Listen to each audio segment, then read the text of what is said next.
So, my name is Essi Silvonen, and I am from Finland Futures Research Center, and I am the moderator of this special session.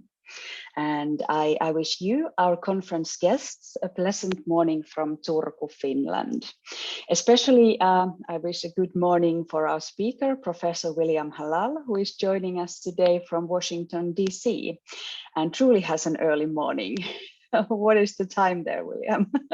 It's 3:30, 3:45 Yes. in the morning. Yeah. Very good. And we also might have some other conference guests from different time zones. So during the presentation, we welcome all questions and comments in the chat, and we might also bring them about during the presentation. After presentation, we will have time for discussion, and during that you will get a speaking turn from me by raising your hand. You can do it virtually from reactions or asking your turn from the chat or opening your camera and waving. So as mentioned, this is a special session with William E. Halal. He's PhD and Professor Emeritus of Management, Technology and Innovation at George Washington University. He has been cited by the Encyclopedia of the Future as one of the top 100 futurists in the world, and has published 7 books and hundreds of articles, for which he has also received prizes and awards during the years. William Halal is the founder of the TechCast project, and also he has co-founded the Institute for Knowledge and Innovation. Quite interestingly, he has also served as a major in the Air Force, an aerospace engineer on the Apollo program, and a manager at Silicon Valley, which all bring very interesting and practical dimension to his work.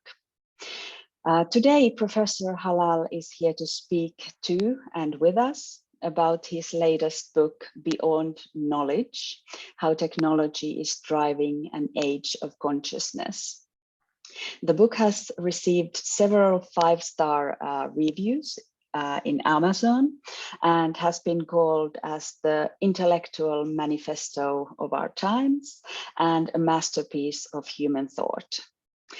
So with these remarks, it is my honor and pleasure to welcome you, Professor William Halal, to our Futures Conference of Planetary Futures of Health and Wellbeing. The screen is yours, Professor Halal. Welcome. Thank you, Essi. That was very generous, very kind. It's a great pleasure to be here with you. I've been to your country. I love Finland, and I'm impressed with your leadership in the field of futures studies. So it's a great pleasure to be with you. Let me tell you a little bit about myself so you can understand my perspective, how I've come to this profound understanding that we're entering an age of consciousness. That's what I'm going to tell you about. It's remarkable. I became involved with future studies when I was a graduate student at the University of California at Berkeley. And I could just see that the computer was changing the world. It was so obvious to me. So I fell in love with the technology revolution. And I have been studying that for all these years. I do other things, but that's my great love, the technology revolution. At first, I focused on the needed changes in organizational structures like corporations. And I wrote books like The New Capitalism and Internal Markets, which anticipated the decentralized, agile organizations that we have today, and the fact that the corporation is becoming a democratic institution, working with all of its stakeholders. So I was, I think, instrumental to some degree in bringing that about. And then I focused on the technology itself. That's what TechCast was about, the TechCast project. And we forecast breakthroughs in all fields of technology, everything. We had 100 forecasts. We also forecast social trends and wildcards. And I think we did a marvelous job. I think it was one of the best technology systems in the world. We received a full page in the Washington Post. which was astounding. I would not have ever expected that. We were cited by the National Academies of Science, and we won a number of awards for that. And then I began to see that the real issue was beyond knowledge, beyond technology. It was really the way we dealt with all of this revolutionary change. I was particularly impressed by the rise of the post-factual phenomena in the last 10 years. The fact that politicians and ordinary people are so emboldened by social media that they can believe almost anything, that their beliefs and values are often detached from reality. On the right hand in my country, it's the big lie that the presidential election was stolen, and the resistance to face the climate problem, and the fear of vaccination, just ideas that had very little basis in reality. And on the left, it was things like being woke and canceling people who are not woke, and defunding the police and things like that. So this has really changed things dramatically. It's a fascinating phenomenon, the fact that we are now governed not by knowledge. That's the point I want to stress. Knowledge is still crucial, of course, and nobody denies that. But the major decisions that are made by individuals and families, by organizations, corporations, governments, and politicians are based upon emotions, values, and beliefs. That's what's different. That's a remarkable thing.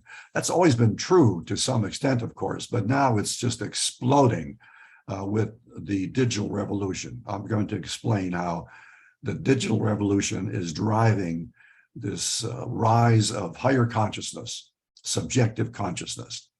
So in a nutshell, that's what I'm going to tell you about. And I think it is the most important thing we can understand today, because the world is entering a new stage of social evolution.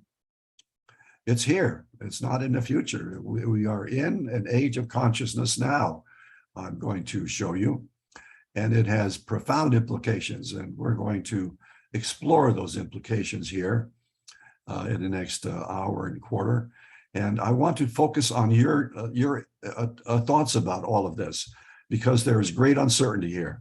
I know a few things which I've learned through these studies. I'm pretty sure that we're entering an age of consciousness now. We've been in it for a few years. But there are things that are doubtful. Will we see a resolution of these great crises that threaten the world, climate change, the pandemic, inequality, all of those threats? Will we see a resolution of those crises that prevent us reaching maturity? Because that's the goal, I think, in an age of consciousness, to reach maturity, planetary maturity, become a civilized global order, a sustainable global order. And so there's enormous questions about, can we do that really? What would the global consciousness that I talk about, what would that look like? How would that come about? So those are the questions that remain. And I have some ideas about that, some data, but it's very uncertain. And so I want to get your thoughts about that as we go along. So please offer your comments and your questions in the chat function, and Essi will pass them on to me as I go along. So that's just a brief introduction. Let me start now. Are there any questions or comments at this point? After this brief introduction, does anybody have any comments or questions? Not yet, Okay. But we are looking forward of plenty of interesting comments and questions in the chat. So good. Thank you, Essi. You are ahead. Yes, you are so effective. Okay, thank you very much. So this is a quick overview of what I want to talk about, just to get you familiar with the key ideas. But before I turn to that, let me tell you about my book, the cover of my book. I just love this cover. I designed this myself. I didn't actually do the work, but it was my concept. The young lady is a goddess. She's a modern goddess, and she is giving humans, the planet, a vision of global consciousness, the things that we need to become a mature civilization. And all of the concepts that here are the concepts from the book. So it really summarizes the book in many ways. Now, let me go to the overview and just very briefly explain what I'm going to do so we can have this in perspective. I first want to show you the results of my work studying evolution, social evolution. And I will show that we are in a very precisely defined life cycle of evolution. Civilization is passing through a very precise life cycle of growth and maturity. And that has profound implications, I think. And then I want to show you why I think we're moving beyond knowledge into consciousness right now, which is remarkable, remarkable. And then the crisis of global maturity, all of the threats, the global threats that have to be resolved if we hope to become a sustainable, mature civilization. And then I'll say something about what I call the mental or spiritual revolution is necessary to change our thinking. We're presently dominated by logic from the past, and that is the main problem. We need to change our thinking dramatically for a different world, and that's going to require what I call global consciousness. And I'm not going to say anything about the next thing. And then I'm going to focus a bit on institutional change, because we have to change the institutions of society to make this possible, especially the corporation. And I'm going to make the case that the corporation is becoming a democratic institution, which is just really amazing. This is something that I forecast 40 years ago. I won the Mitchell Prize in 1980 for my paper, Beyond the Profit Motive. It came with a $10,000 prize, which was a lot of money in 1980. So this was a serious prize. And I anticipated what is happening right now. The corporation is becoming a democratic institution. So we'll talk about that a bit. And then I want to end by focusing on your global consciousness. What does this mean for you? How do you understand all this? How do you think we're likely to make the enormous changes that are required? Or maybe you don't think we will. And how do you feel about that? So we're going to end up focusing on your thoughts about possible global consciousness. With that, I'm ready to move into the first serious slide. Any comments or questions at this point? If you don't have anything, that's fine. No, not yet, but we are waiting for them. Right. Thank you, Essi. Okay, now here's this main graph, and let me move a few things so you can see this better. Okay, let's see. Okay, that's good. Now, I'm very proud of this. I worked on this for many years in order to figure it out. Excuse me. People talk about this kind of thing, the various stages of development, but I don't think I've ever seen a graph that had real scales and real data. And that's what this does. It's an accurate plot of the life cycle of evolution, the rise of civilization through these various stages of development. In order to do this, as you can see, the bottom scale is a logarithmic scale. If you did this on an ordinary scale, you wouldn't see anything. The line would run flat and make a sharp turn upward. But on a logarithmic scale, the last few years are stretched out, and you can see the characteristics of the trend, which is an S-curve. It's a very precise S-curve. And the vertical scale, as you can see, obviously, is the various stages of evolution that we have been passing through. I want to point out that this is based on historic data. This is empirical data. All of these transition points are well accepted, they're well understood. And so I just took this historic data and plotted it. And what is amazing is how perfectly the S-curve fits. If you normally, when you plot scientific data of any kind, there's a lot of scatter. There's no scatter here. All of these data points fit exactly into an S-curve. And an S-curve, as you probably know, is characteristic of all life forms. A culture of bacteria growing in a petri dish would follow an S-curve. The growth of a human being would follow an S-curve. So this is the growth cycle of civilization on this planet. It's very precise, and it has a very precise direction, which is crucial. It moves inexorably from the development of early humans to agriculture, to industry, to services, then to knowledge, and beyond knowledge is by definition consciousness. So the graph, I think, suggests very strongly that the next stage of evolution is consciousness, because everything beyond knowledge is by definition consciousness. And by consciousness, I mean the things I mentioned earlier: emotions, values, beliefs, visions, wisdom, all of those things that we associate with being human, with the higher order thought of humans. And then we should note that the one point that is new here is this point here. If you can see my cursor, the year 2020, when I estimate the knowledge age ended and the age of consciousness began. Let me explain why I think that's true. This has been happening, as I said earlier, for about 10 years around the world. Politicians and ordinary people have been, they felt free from relying on data, on reality, and they started making sometimes wild claims for various belief systems. And we call that the post-factual phenomena. People are now thinking in terms that are post-factual. They're not necessarily related to knowledge, to empirical facts.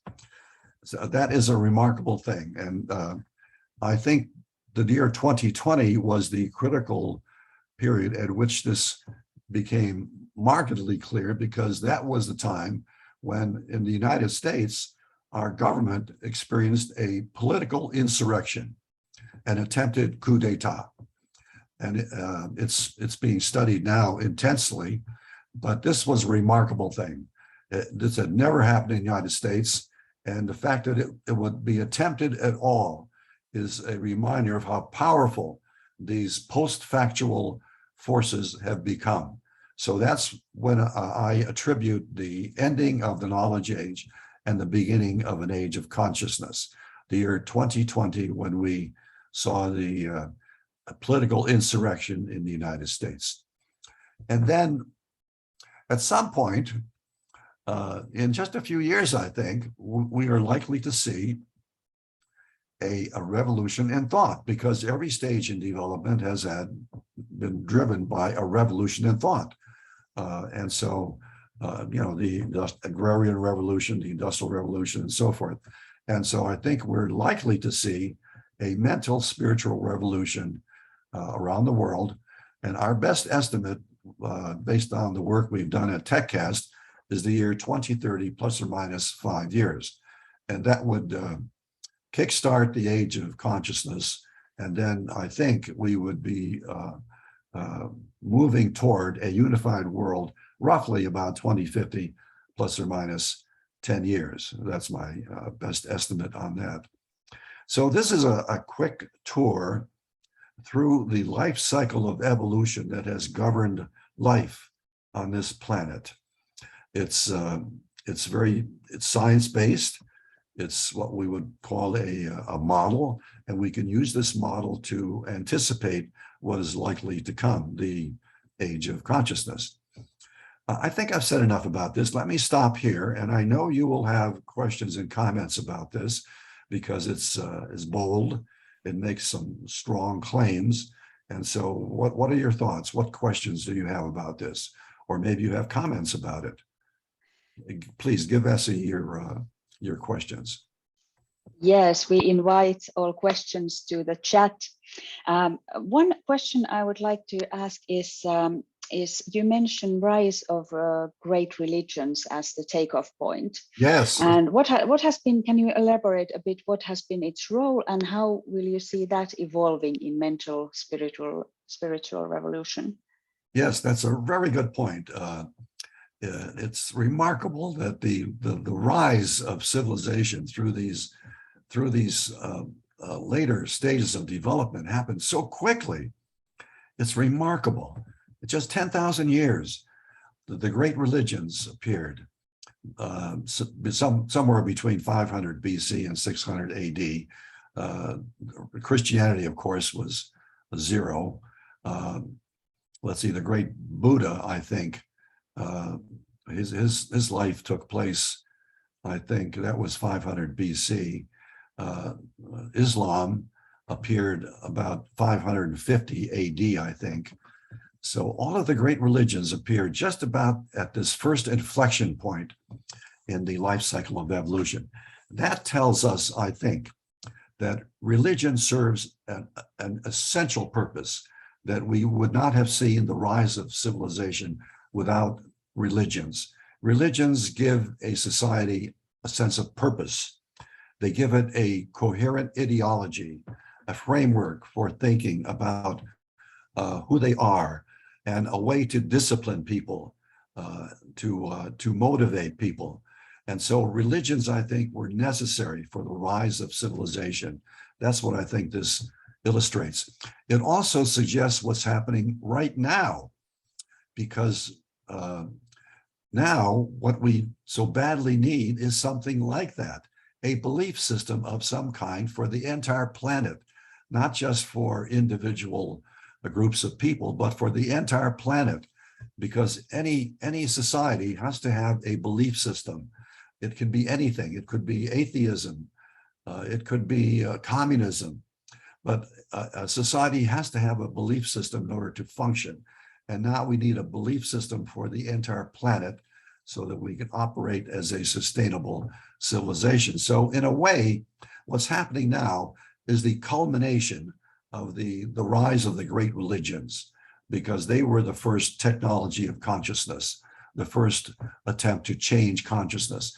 And now we have to change consciousness again as an entire planet together. That was a wonderful point, Essi. Thank you very much. Any other questions or comments about this? Well, of course, the united world in 2050, that sounds a very interesting concept. I'm quite sure we will hear more about it.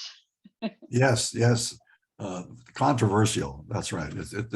Much of this is controversial. And so I expect that we will have people with different viewpoints, and I hope we can all listen politely to what everybody thinks to get a richer understanding of this enormously important and fascinating phenomena. Okay, if there are no more questions, let's move on. Now, here's why I think we are seeing a shift from knowledge to consciousness. Let me move a few things here. Okay, I think that's better. Okay. This triangle here at the right describes the structure of consciousness, and I think this is fairly well accepted in the scientific literature. Consciousness consists of two main types, really: objective factors and subjective factors. Objective factors are the things that are most rudimentary, taking in data, perception, learning, memory, acquiring knowledge, and making decisions. Those are the kinds of things that computers are good at. And that's what we see happening now. All of that is being automated by the digital revolution, by artificial intelligence, as shown here. And then that raises the question that's on everybody's mind: if we're going to automate knowledge, that's what most people do today. Most of us are knowledge workers. We work in various forms of knowledge. If we're going to automate knowledge, what follows knowledge? That's the question that is on everybody's mind. Well, as I said earlier, by definition, everything beyond knowledge is consciousness, higher consciousness. And that's what we see here in this graph. The digital revolution is automating the objective functions, driving attention to the upper half of the triangle here into the subjective realm. And that's why people are focused on emotions and their choices, their values, beliefs, all of these things that are subjective. There are lots of different aspects of this that one could focus on. You could talk about wisdom, for instance, but they all fit into this higher realm of consciousness, the subjective realm. So that's what's happening right now. We're not talking about in the future. Right now, this is happening right now. And it's most obvious in the effect of social media. Social media has forced attention into this post-factual era where people are consumed with hating something or loving something, and controversies, and conspiracy theories and disinformation. So that's where we're living now, and that's an enormous problem. It's very much like what happened when the Gutenberg revolution occurred 600 years ago, and the printing press made information available everywhere in the world. It caused decades of war and led to the Protestant Reformation. So this is a very powerful, disruptive event that we're experiencing right now, the transition from objective knowledge into subjective consciousness. And it's the great challenge of our time.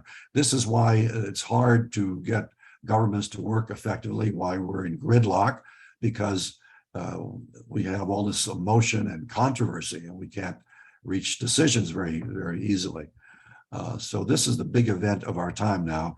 And at the bottom, I want to notice Henry Kissinger agrees this is happening. Henry Kissinger was quoted in a Time article as saying something to the effect, what really fascinates me is that we're moving into a new era of consciousness that we don't understand yet. That's exactly right. We've studied this at TechCast using our 200 experts. We pooled their knowledge to estimate answers to tough questions. And we estimate that roughly 60% of the major decisions being made in across all types of all types of entities, individuals, families, organizations, more than 60% are based upon subjective factors, emotions, values, and beliefs. In some cases, it's higher. For families, it's like 75%. In governments, it's like more than 70%. So this is here now.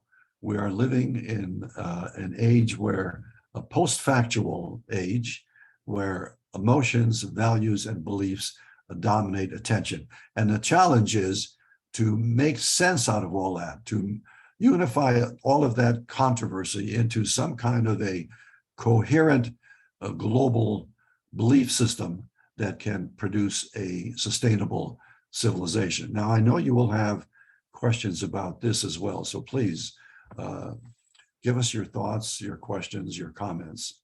Essi, do you have any questions? Well, us Finns are usually so that we listen first and we ask then if there is something unclear. But of course, thinking about the future, this is the phenomena we see all around us. What are the major threats of this development and how far can it go? Yes, that's right. That's right. Exactly. Those are the questions. How extreme can this become? How do we contain it? How do we turn it into something productive, like a global consciousness? That's the challenge. It's an enormous challenge. It's the challenge that civilization faces right now, the challenge of maturity, because the life cycle of evolution is a life cycle that ends. All life cycles mature. Nothing grows indefinitely. Even stars are born. They exist for billions of years and then they die. So everything comes to a conclusion of some form or another. And civilization is now reaching a point of maturity where an age of consciousness implies maturity, just as it does for an individual human being. And so the question is, can we rise to the occasion here, make sense out of all of this different opinion, this conflicting jungle of opinion, and reach some kind of a common understanding, a global consciousness that will permit a mature civilization? That's the challenge. It's an enormous challenge. It's probably the greatest challenge that civilization has ever faced. I think that's safe to say. Yes. Just as it is for individuals. Yes. In relation to that, Kati Routti is posing a question, what could be a new belief system? Something completely new? Is it something that we already see some signs of, or is it something completely new? Well, I think we do see the signs of this. The UN has worked on this for decades. The Earth Charter was a good attempt to do something like this. There are many attempts to create various forms of visions or principles that define a mature world, but none of them have taken root. They didn't seem to get much attention because they were too early, I think. But the time is coming now where we only have about 10 years before climate change becomes so severe that it could really destroy life. We'll talk about these things a little more later. And I think the basic idea that's needed really it's very simple. It's based on cooperation. That if there is one simple concept that I think is essential for a global consciousness, it's cooperation, which is very difficult for us. That is the great challenge, to find a way that we can cooperate as a species if we want to survive. We'll talk about this more later. Unless there are any more comments, let me move along. Yes, go ahead. Okay, now here's what I call the crisis of global maturity, the various this confluence of various threats that pose an obstacle to further progress. I did a nice study with Michael Marion that estimated a 60 to 70% probability of disaster or catastrophe due to all of these threats, climate, pandemics, you know, that's the things that we worry about today. 60 to 70% probability. The COVID pandemic made it clear to many people that the system does not work. Healthcare systems are not adequate. Systems for responding to pandemics, supply chains were crashing. All of those things were warnings that the global system is vulnerable. The New York Times reported a survey of 10,000 people. 56% think humanity is doomed.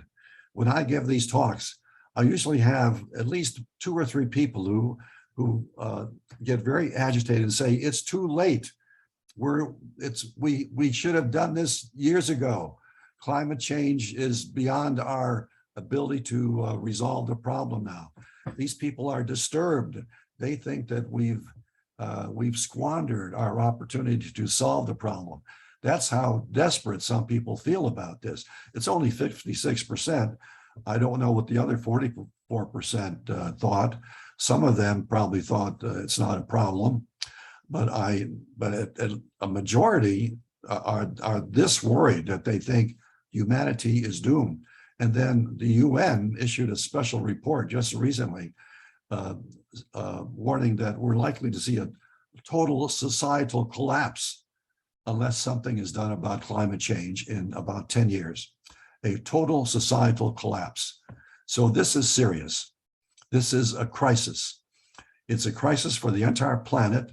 It requires us to grow up and become a mature civilization or face disaster.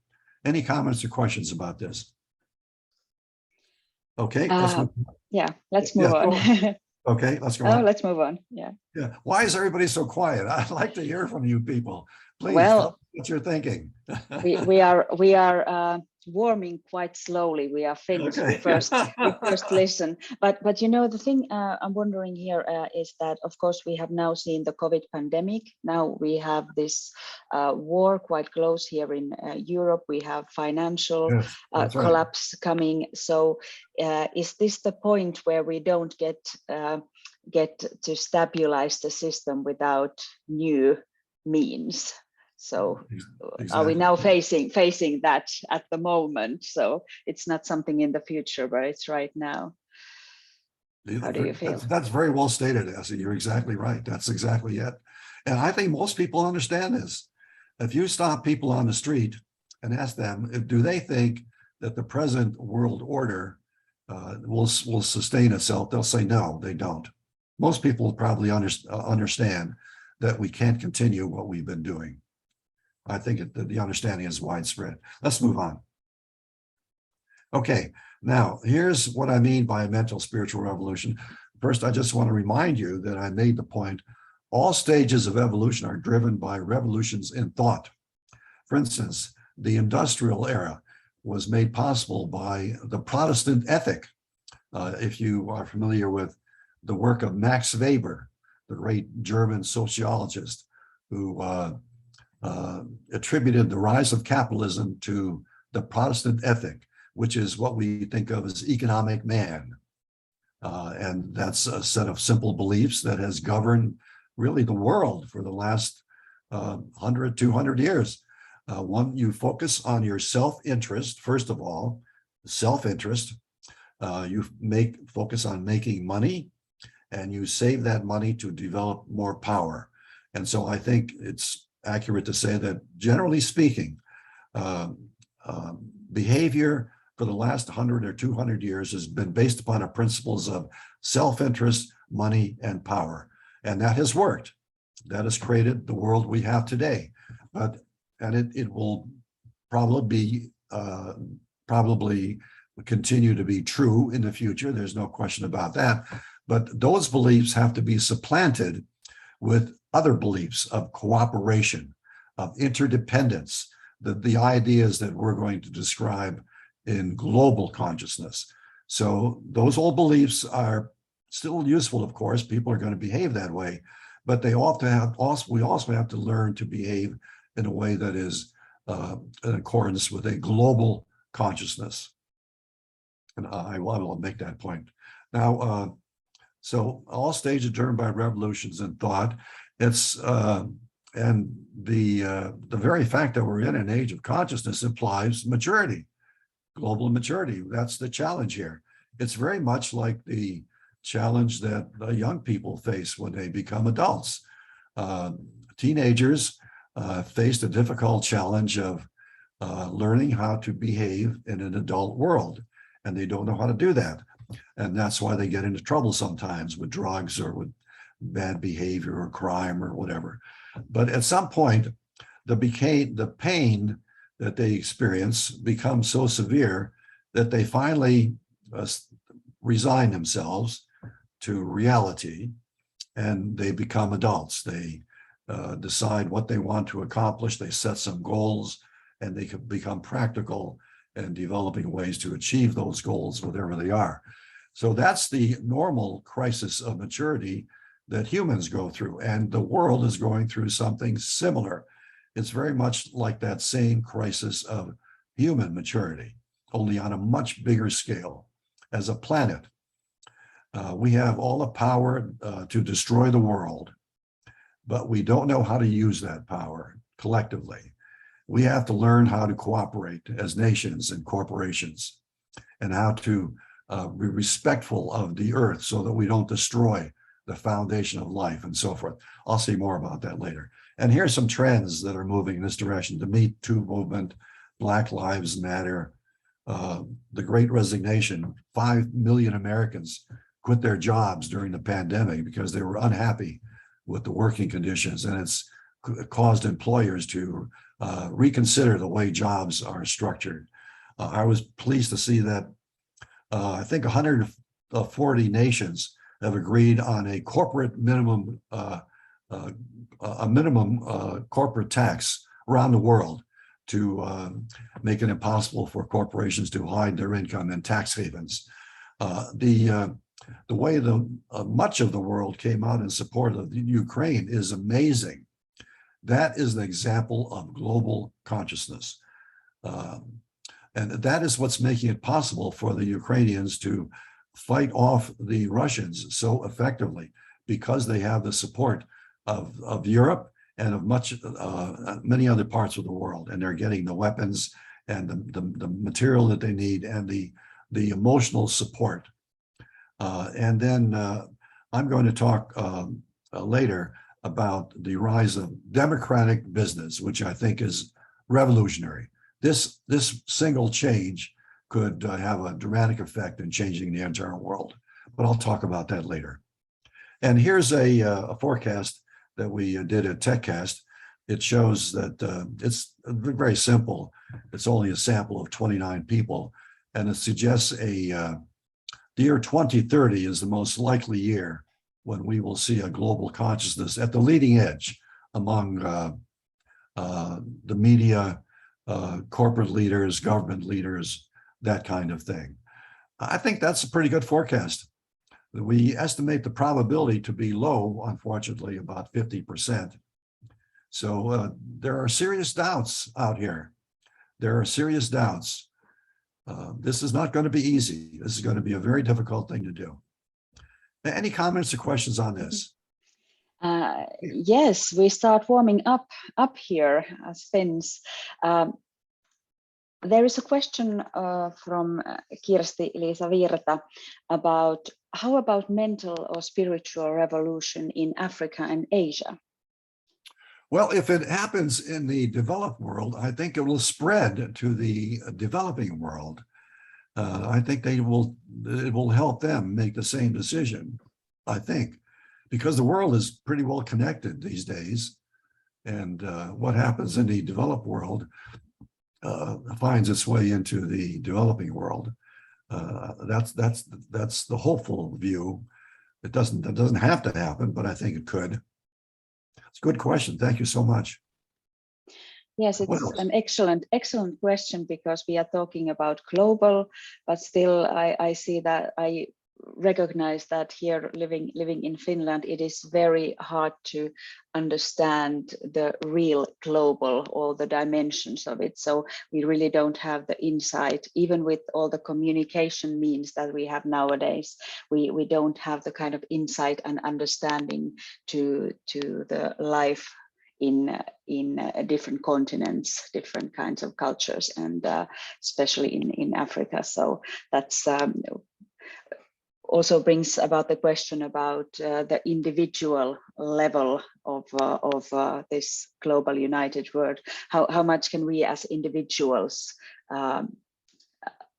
take about it? So yes, what I'm trying to ask, well, we have limits, so how do we overcome our personal limits of understanding here? Yes, I think that's the situation in almost every country. People are struggling with these issues. Thank you, Essi. That was well stated. Okay, let's move on. Okay, now here, oh, we just did this. Okay, now here's what I mean by global consciousness. I see it as a vision for a sustainable world. It's not a utopia. It's not a perfect world. It's not wishful thinking. It's a vision in a sense that business considers a vision essential before any venture is undertaken. If you want to introduce a new product, for instance, you have to have a vision of what that product will look like, how it will work, how it will be used, why people will want to buy it. And only after you have a vision, then can you introduce it and make it a reality. But once you have a vision, then you can realize that vision. So that's the sense that I mean vision, a achievable, realistic idea for what a sustainable world would look like. And it's based upon principles that have been around for a long time. I mentioned the Earth Charter, the integration of the various global systems, because the world is really operating as a single system now. The environmental systems are all interconnected. The economic systems are connected. That's why we have problems with supply chains when they break down. And the electronic systems are all interconnected, the internet. So the world is really operating as a single system right now, but it lacks a political system to govern the world as a unified whole. And that's what we're talking about. Here are 5 principles that we developed at TechCast using our studies, and we've used these ideas with various groups, and they find it compelling. This makes sense to most people, but it's just one idea. Number 1 is very obvious: treat the earth and all life forms as sacred. It's obvious. We have been looking for intelligent life now throughout the universe for 50 years. We found nothing. That shows what a miracle planet Earth is, that we have life. And it is criminal that we are squandering this miracle. We are destroying it right now. So that should help us understand that if we want to survive as a civilization, we have to show respect for the planet and its life forms. That doesn't mean we can't use the environment, but we have to use it in a way that is respectful and that is sustainable, so it can repair itself. And most people have very little trouble accepting this. It's pretty obvious, and it seems to be easily grasped and accepted by most people. The second one, manage the earth as a unified whole. As we just said, the world is, in fact, a unified system in many ways. So we have to start acting that way if we want to solve these problems. For instance, the pandemic was so terrible because it was a global problem, and we were trying to solve it with local solutions. Every nation had their own strategy. And so, it points out how difficult it is to solve a global problem with local solutions. So we need global solutions. We have to work together where it's in the self-interest of all the parties involved. That means nations and corporations should work together on common problems because it's in their self-interest. It doesn't mean a world government or world bureaucracy or stamping out diversity. I think we're going to see more diversity than ever. It simply means that where it is in our self-interest, we have to work on these global problems together. And then number 3, most institutions do not work very well because they are autocratic.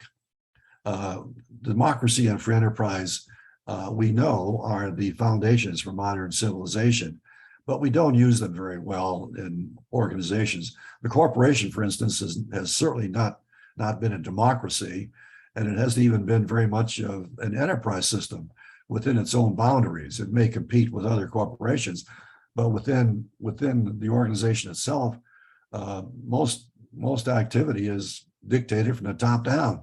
It's pretty much planned economies, like the systems that failed in the Soviet Union. So, but we're moving towards flexible, decentralized systems now, and we're also moving towards a democratic form of business. I'll say more about that later. So I think the idea here is we have to instill democracy and free enterprise throughout all institutions, through governments, corporations, churches. That is the problem with most of these institutions. That's why the world doesn't work very well. The institutions are autocratic. And then rather than seeing diversity as a problem, foreigners as being different, we have to see diversity as an asset. People who are different have resources that we do not have. They have knowledge we do not have. They have a culture that we do not have. We could benefit from being friendly with other people. And finally, every community has to celebrate its achievements and its purpose occasionally. And we should celebrate our global community the way we do, for instance, during the World Olympics. Now, I don't know how this will come about, obviously. It could take a variety of forms. It could be called a global ethics. It could be called a sustainable world. I don't know. But we need something like this, I think, some kind of a vision that will make the world sustainable, that we can continue as a civilization. Not perfect, still have all of the normal faults of any civilization, but it will work as a global system. Any questions about this, or we're ready to move on? Yes, there is a question from Leena Seitovirta, who is saying that every year also the world is getting more and more authoritarian and less democratic. Yes. Won't this be a huge challenge for the global consciousness and for common political structures and solutions? That's a very good point. That's exactly right. Authoritarianism is on the rise. Now, why? Because it's a reaction to the global threats and changes. The changes are so severe that people are frightened, and so they seek help from strong leaders. They're not able. They perhaps are able to do some things in the near term, but it's not a prescription for success in the long term, because authoritarian leaders cut themselves off from information, and so they become isolated and they become unable to function properly. And that happens every time you see an autocracy. So the rise of autocrats is temporary, and it's a result of the failure of governments. Our present governments do not work well. They are bureaucratic, they're locked in gridlock, and that highlights the need to transform the way governments work, just as we have to transform the way corporations work. That was a very good point. Thank you so much for bringing that up. Anything else? Okay, let's move on. Oh, I'm not going to say anything about this. I'll just point out that I call these technologies of consciousness, things that we use to control our mind, to control our consciousness, to keep ourselves under control. We use all of these things every day because we are doing this constantly, controlling our own consciousness. We just don't think of it that way. But now, in an age of consciousness, we have to do this more deliberately and more effectively. In the knowledge age, we're focused on managing information and knowledge. Now we have to focus on managing consciousness, our minds, and these are some ways that we do that. I'm not going to say anything more about that.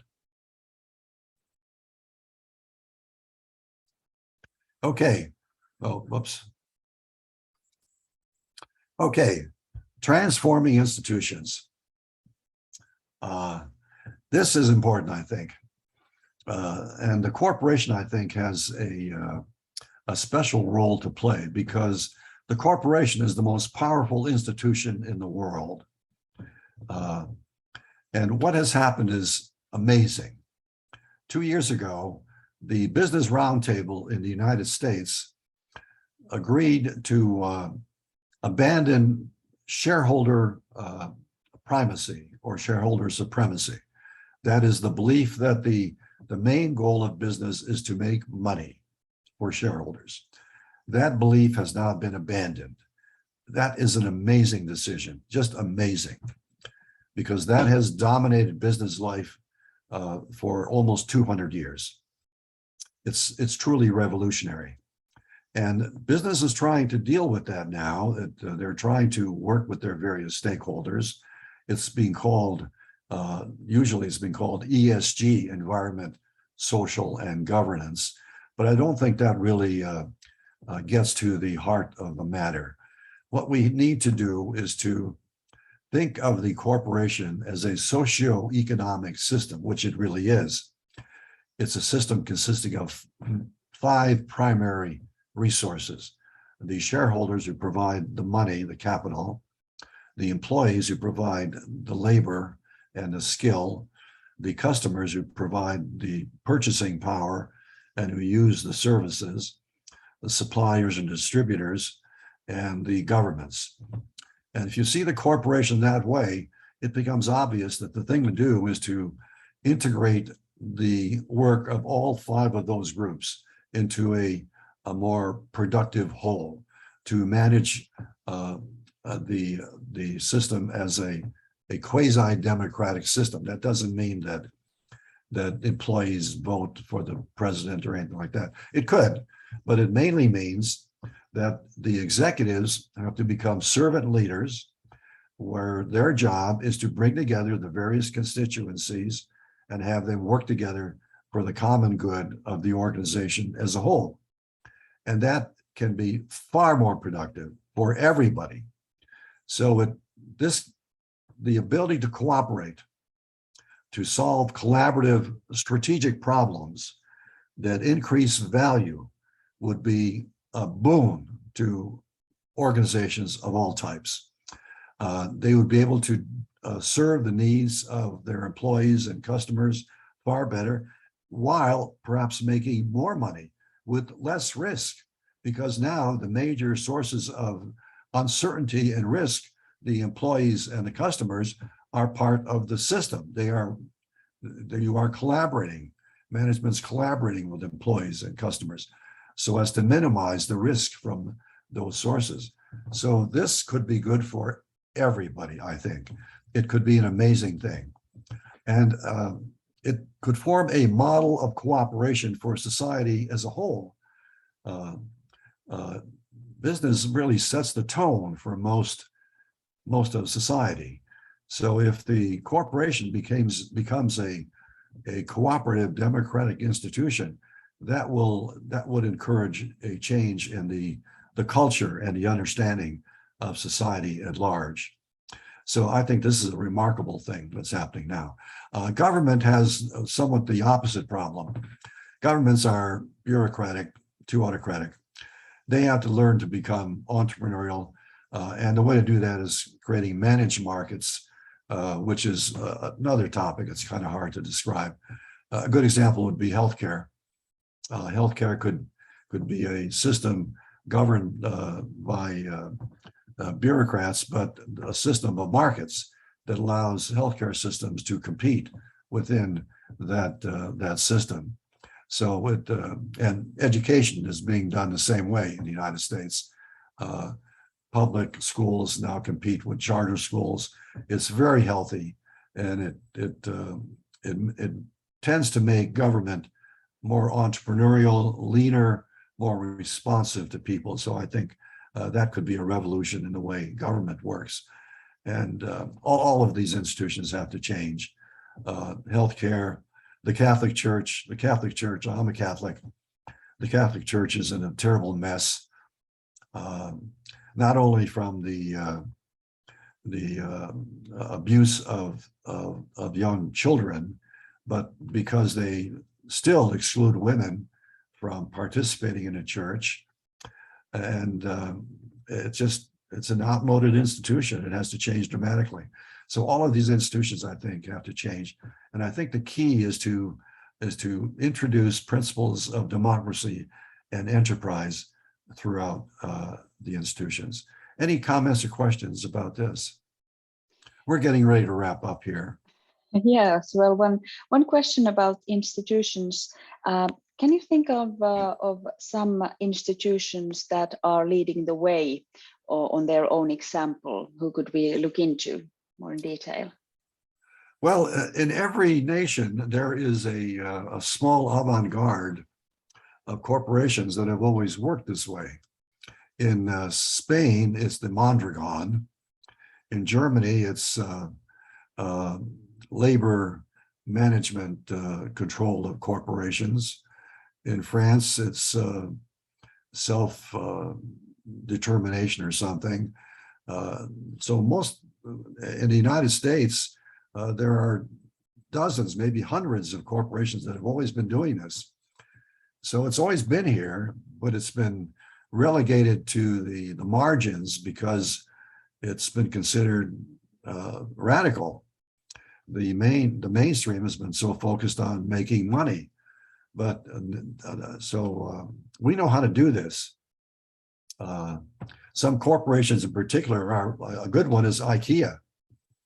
Ikea is a wonderful example. They work with their employees and their customers, their suppliers and distributors. They do a wonderful job. And that, as a result, they produce great furniture at rock bottom prices.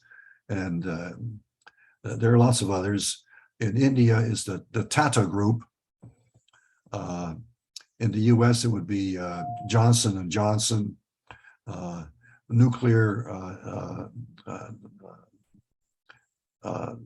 There's a steel company, the name is escaping me, but there are a lot of organizations that have been doing this for a long time. We just have to learn to bring it into the mainstream. Okay, let's move on. I think we're getting ready to wrap up here, and then we can just talk a little bit. Okay, now, I'd like to focus on you. There's some things that we know, I'm pretty confident about. I'm pretty confident that we have entered an age of consciousness just a few years ago, and that this is the future stage of evolution that we have to master, and that it leaves us with this crisis of maturity, these enormous threats that have to be resolved: climate change, more pandemics, inequality, financial instability, water shortages, and so forth. Those are enormous threats. And ideally, if this model of social evolution is correct, a revolution in thought will emerge to make this possible. That's happened at every stage of evolution previously. So it's likely to happen again, but we don't know that. We're not certain. And so there are doubts about that. And we don't know what a global consciousness would look like, or if it even would be a global consciousness. Maybe it could be something else. Is it possible that the autocrats could take over and we would end up with an autocratic world that is more effective in solving these problems? Is that possible? So that's why I want you to think about these things, and we want your thoughts. How do you think we can solve the crisis of global maturity and create a sustainable world? What are the prospects for a shift to global consciousness? What would happen if we didn't make this shift? Would we survive as a civilization? What is your concept of global consciousness? I told you what I think it should look like. Respect for the planet, global cooperation, and so forth. And can you pass these ideas on to other people to encourage them? So I'd like your thinking about this stuff. The figure here is a depiction of the Enlightenment that happened 300 or 400 years ago. That's what we need now. We need a new enlightenment. We need a change in attitude, a new form of global consciousness. So let's get your thoughts about this. Please tell me what you're thinking. I'm going to turn off I'm going to stop sharing my screen. Okay. Okay, I think it's time that everyone who wants to join in the discussion, you are welcome to turn your camera on, and we will be happy to hear your live comments. Yes. We still have the chat open, so if you want to write something down in the chat, we will also raise that up. But now is the time for discussion. Wow. This seems a bit kind of crazy, this time we are living, doesn't it? What brings us hope? Yes, well, big changes are often introduced by crises. Crisis is the normal way we make changes in society. If we didn't have crisis, things would never change. So we should not be surprised that we're facing great crises. They're normal. They're a normal part of evolution. Do you see that kind of this crisis that we have faced now are changing humanity in kind of like in permanent way, or will we return to our old habits after kind of like COVID and the war in Europe passes? So are we making some permanent changes, or is it kind of like that people are just tending to go back to their normal ways? Yeah, thank you, Mia. That's a good point. Well, it depends on us. That's the whole point here. It depends on us collectively.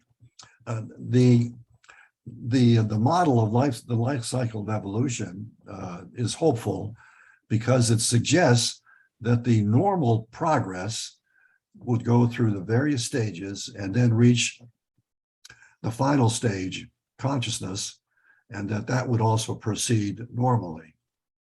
That there would be another revolution in thought, as we have seen revolutions in thought throughout each stage. We'd have a revolution in thought, and it would be something like a global consciousness, and then we would have a mature civilization. But that's the normal interpretation of the model. It doesn't have to happen that way. I think it's like, my personal belief is, it's like we are likely to follow the normal progression, that we will collectively find our way to something like a global consciousness in about 2030. And but it doesn't have to. It doesn't have to be that way. It depends on us.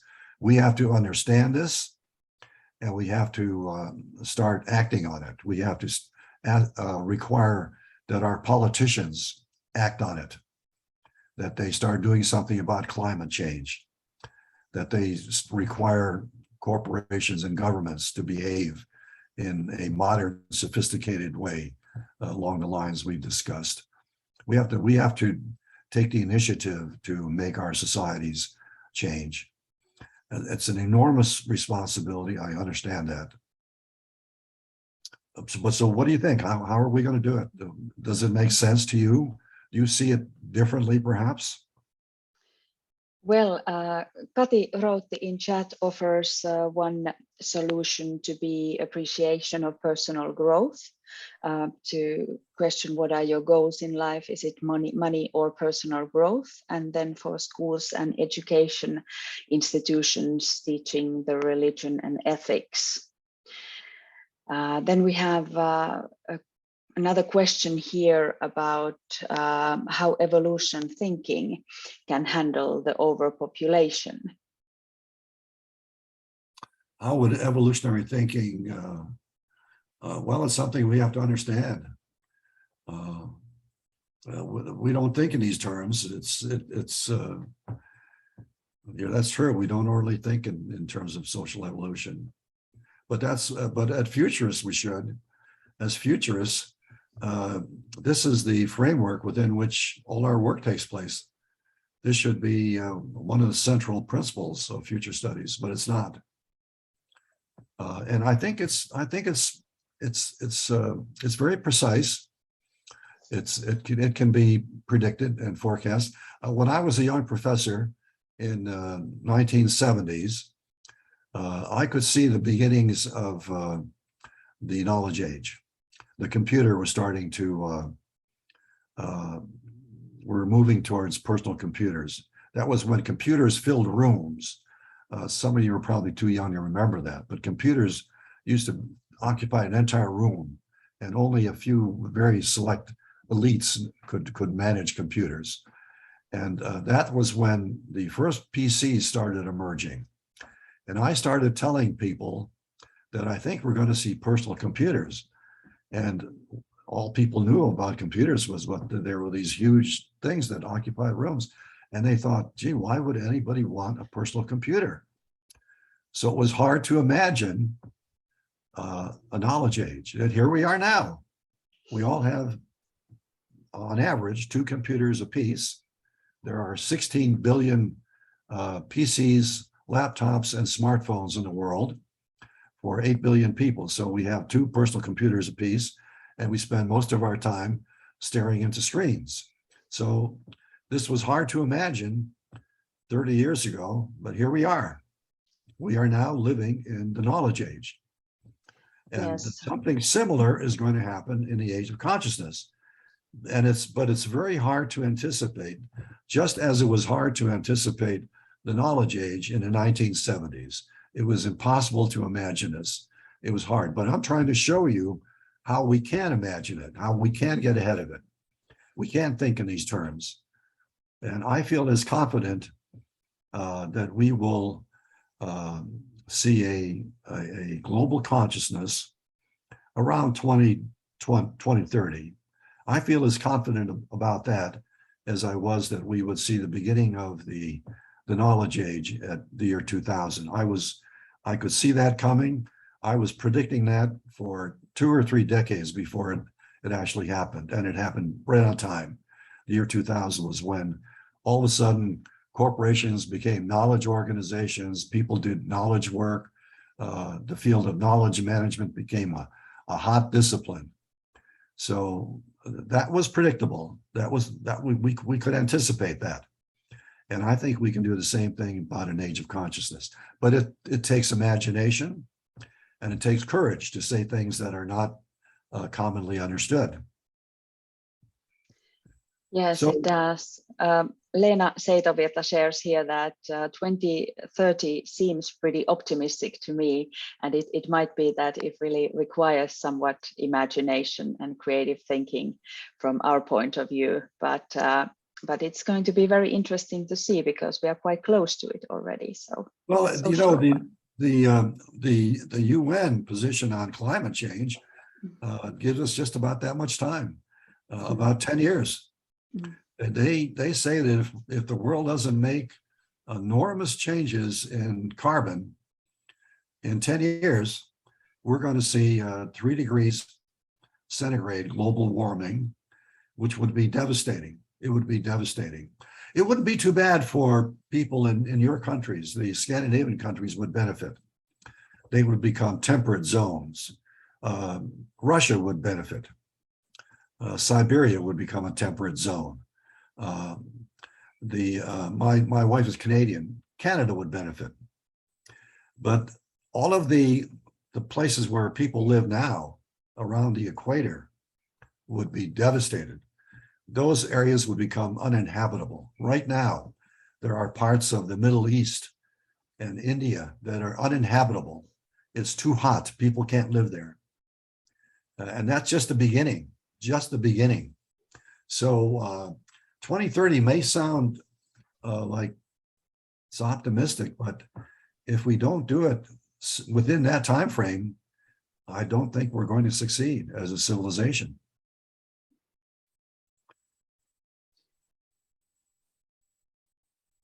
So, following from this, what do you think about the concept of nation states? Can they survive, or will they become obsolete in the face of either bigger organizations? No, nation states are going to remain intact, and they will remain important players, but they will be working together more often, I think, to solve these terrible problems. That's very simple. The UN might be rejuvenated a bit. It would force the UN to become relevant and more practical, but I don't think their job should be to run the world. Their job should be to help nations get together and corporations get together to solve these problems. That's the best job for the UN, to simply organize the players who will do the problem solving. Yes, so they will have a strong role. Yes. Actually, in this preferable development. We have another question from Ali Zahavi here. How would you position mental spiritual revolution in human evolution and global consciousness related to technology? Would technologies of consciousness include transhumanism, in essence altering primitive unwanted human responses replaced by artificial feelings, attitudes and perspective? Or is transhumanism driving evolution to different, maybe opposite direction from mental spiritual evolution? Well, I think there's a role for transhumanism and all this. This doesn't preclude all of that.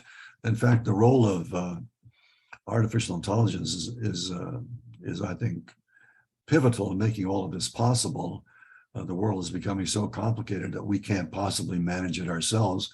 So we're going to rely increasingly on machines to do it through artificial intelligence. But I think the relationship between machines and humans has been confused.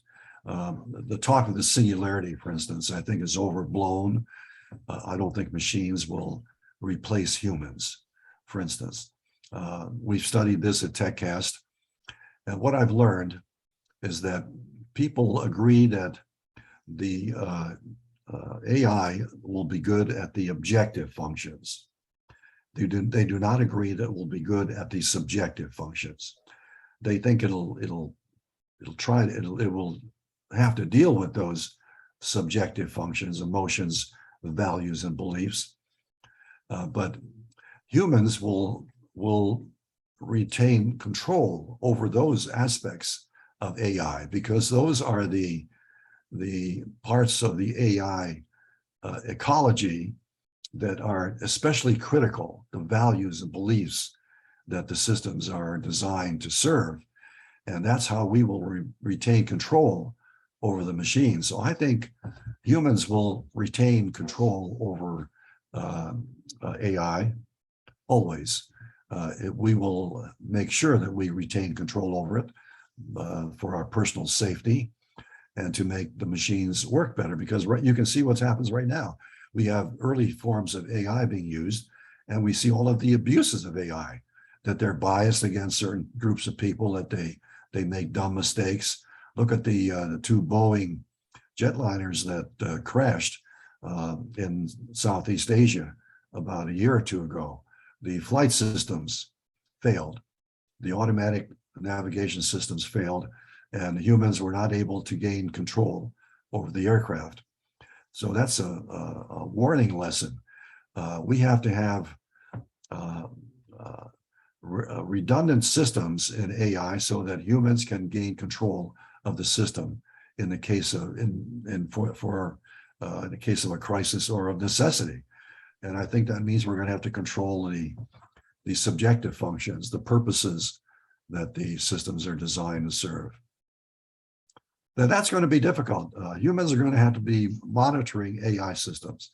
Leaders will have to monitor their AI systems and make sure they're functioning properly and intervene if they're not. So I don't think machines are going to replace humans. I think that's a fantasy. That's just mistaken. So that is a positive note for humankind. We are a few minutes on overtime, but still I want to end this session with a fabulous question from Mia. I revise it a little bit. So how can we solve the inequity in the world and at the same time avoid environmental disasters? So in which picture these two are seen together? Well, I think it really hinges on the role of the corporation. If the corporation takes on this challenge of becoming a democratic system, it would be good for everybody. It would be even great for the executives. They would become heroes instead of being despised as being greedy and autocratic. They would be the heroes, the people who help us create a society of cooperation. The prospects are just so enormous, and they're just right around the corner. It's so easy to envision it, I think. But we have to understand it first, and we have to demand that this be done. We have to tell others and make this into a political movement. Thank you, William. On this note, I will end this special session from this morning. Thank you very much, all our conference participants. Thank you, William Halal. Essi, I want to thank you for your wonderful hostmanship. You did a great job. And, thank you. And thank all of you who came to attend this session. I hope you found it useful. My good luck to you, and be in touch with me if there's anything I can do. Thank you again. Yes, thank you for your insightful questions and answers and replies, all the comments, and have a nice rest of the day at the conference still. Thank you, Essi. Bye-bye. Thank you. Thank you. See you all.